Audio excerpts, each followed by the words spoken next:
GL Bajaj institute of management and research में 8वीं अंतर्राष्ट्रीय सम्मेलन का सफल आयोजन हुआ, जिसका विषय था डिजिटल ट्रांसफॉर्मेशन, एआई, स्थिरता और आर्थिक लचीलापन।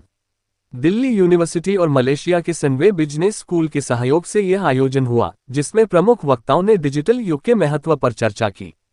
उत्तर प्रदेश के मुख्यमंत्री योगी आदित्यनाथ का भी कार्यक्रम में विशेष संदेश शामिल हुआ, जो छात्रों और शिक्षाविदों के लिए प्रेरणादायक रहा।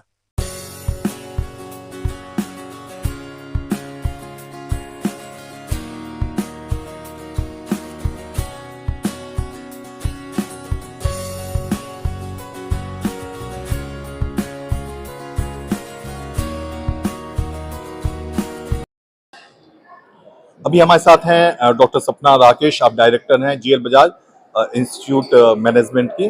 मैम, स्वागत है आपका ग्रेनो न्यूज में। तो आज जो आपका कॉन्फ्रेंस हो रहा है, इसके बारे में बताएं, कितने डिग्निटरीज आए हैं और क्या वो लोग जो है डिलीवर कर रहे हैं, क्या बता रहे हैं? जीएल बजाज की जो ये इंटरनेशनल कॉन्फ्रेंस है डिजिटल ट्रांसफॉर्मेशन पर, ये इसके जो मुख्य थीम्स हैं वो हैं आर्टिफिशियल इंटेलिजेंस और सस्टेनेबिलिटी। आर्टिफिशियल इंटेलिजेंस और सस्टेनेबिलिटी दोनों ऐसे मुद्दे हैं जो एज बी स्कूल हम लोग समझते हैं, और जो फैक्ट है कि जो समाज, देश, विश्व सभी में सबसे ज्यादा परिवर्तनशील और सबसे ज्यादा इम्पैक्ट जो डालने वाले हैं वो मुद्दे हैं। इसी विषय पर अलग अलग रिसर्चर्स अपने व्याख्यान प्रस्तुत करेंगे। ये कॉन्फ्रेंस की जा रही है जीएल बजाज और Zakir Hussain college evening, new Delhi university और सर्वे यूनिवर्सिटी मलेशिया के साथ, सभी इन तीनों संस्थानों के और इनके अलावा और लगभग 60 संस्थानों के विद्यार्थी, शिक्षक और रिसर्च स्कॉलर्स अपने व्याख्यान प्रस्तुत करेंगे सस्टेनेबिलिटी पर और आर्टिफिशियल इंटेलिजेंस पर। पद्मिनी स्कूल ऑफ बिजनेस से आर्टिफिशियल इंटेलिजेंस के विशेषज्ञ श्री फरशद बेदी का आज मुख्य वार्ता था कॉन्फ्रेंस के इनॉग्रेशन में, जिन्होंने आर्टिफिशियल इंटेलिजेंस किस तरीके से जिंदगी को और आसान बना सकती है के साथ साथ किस तरीके से ह्यूमन लाइफ चेंज होने वाली है अगले 10-20 सालों में, और कितनी इस पर रिसर्च और ध्यान की हमारी सरकार को और संस्थानों को आवश्यकता है, इस विषय पर बात की। इसके अलावा कल नोएडा इंटरनेशनल एयरपोर्ट के सस्टेनेबिलिटी जो हेड हैं वो भी सस्टेनेबिलिटी विषय पर बात करेंगे, और अलग अलग विभिन्न संस्थानों से लोग इन विषयों पर व्याख्यान प्रस्तुत करेंगे। हमारे संवाददाता रोहित प्रियदर्शन ने मुख्य अतिथि से खास बातचीत की और कॉन्फ्रेंस के विषय पर विस्तार से बातचीत की।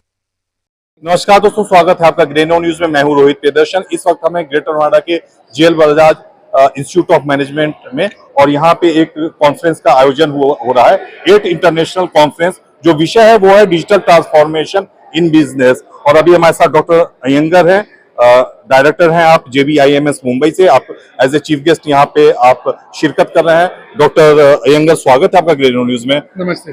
तो जो कॉन्फ्रेंस हो रही है, इसका विषय के बारे में थोड़ा सा प्रकाश डालिए। डिजिटल ट्रांसफॉर्मेशन ये विषय है क्या, क्यों इसकी जरूरत पड़ी कि आपको ये कॉन्फ्रेंस आप कर रहे हैं?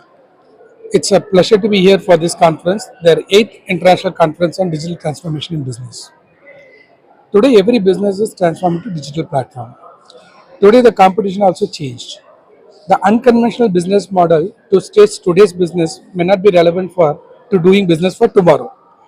So this type of conferences helps to bridge the gap between industry and institute interface. There are 80 plus research papers I think they received, and the papers were come and the research paper on that, and they are going to present their concepts. It is also published in a form of book. So through this initiative, this research conference, they could be able to bring something understanding from the document side. इसमें कुछ AI sustainability की भी बात की गई है, इसके बारे में थोड़ा बताएं। और AI आज के डेट में किस तरह से जो है हर क्षेत्र में प्रवेश कर रहा है? Sir, today everybody knows how that AI changed their business model. In fact, if we talk about the post-COVID, that completely the digital transformation which is happening in the business. Even in retail marketing also. Especially retail. When you say retail, that completely changed the business model to brick and mortar to click and mortar. Brick and mortar has its own benefits, own drawbacks. But today what's happening in a country like India, the click and mortar, that is virtual stores. The product will come to your house. And today, if you see, it has its own advantage because India is a place where high rental property cost. Whereas an online model, the rent goes almost zero. Their model, they can able to deliver the product at your doorstep with a cheaper price. That also create different type of employment opportunities. Now we call Uberization, Ola. What is happening? We are going into scarcity to surplus economy. Earlier, if you see, the vehicles were not available in the road, but today people are having a car, still they want to go by Uber or Ola because that has become much more cheaper, no parking issue, no driver challenges. I am also frequent user of Rapido. So that's the uniqueness of changing digitization. And today everything is driven by AI. How that people can book. In fact, it's a classic example when Uber introduced that Uber Go.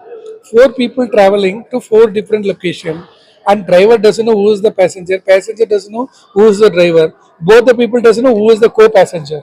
But they created the entire ecosystem because based on the AI. Thanks for talking with Greno News. Thank you. ये सम्मेलन digital transformation के महत्व को उजागर करते हुए ज्ञान और सहयोग का एक महत्वपूर्ण मंच बना। हमारे छात्रों के लिए यह अवसर उनके भविष्य को सशक्त बनाने में सहायक होगा। रोहित प्रियदर्शन, ग्रेनो न्यूज।